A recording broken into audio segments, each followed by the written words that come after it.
When it comes to bone health, it's use it or lose it. Physical activity is considered a widely accessible, low-cost, and highly modifiable contributor to bone health. Exercise transmits forces through the skeleton, generating signals that are detected by our bone-building cells. This is why the National Osteoporosis Foundation, International Osteoporosis Foundation, and other agencies recommend weight-bearing exercise for the prevention of osteoporosis.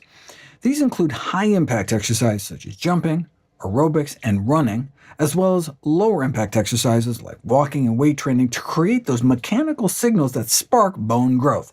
But sufficient intensity and frequency are critical. The large variation in bone benefit across different studies, from negligible changes to substantial improvements in bone mineral density, have been attributed to the adequacy of the exercise regime. To improve measures of bone strength at the spine and hip, the most effective exercise training protocol appears to be a combination of progressive resistance and impact training at moderate to high intensity.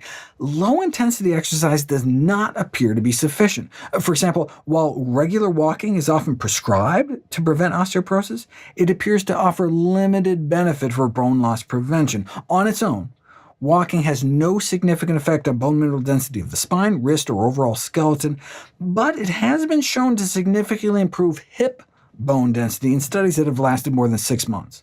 More effective would be brisk walking, walking with a weighted vest, or combining walking with more vigorous exercises such as jogging, stepping, or stair climbing. Non-impact activities such as cycling or swimming have been shown to have little or no effect. An elegant study to determine the optimum frequency of high-impact exercises for bone health involved hopping on one randomly chosen foot with a person's other leg acting as the control. Women were randomized to hop 50 times on that one same leg, either 7 days a week, 4 days a week, 2 days a week, or not at all, for 6 months. And the brief daily hopping increased hip bone density, but less frequent hopping was not effective. The only group that built significantly more bone in their hip on the jumping versus non-jumping side within those 6 months was the 7-day-a-week group. If you jump 50 times with about a 10-pound weighted vest on, however, you may be able to preserve your hip bone density with just 3 sessions a week instead of every day.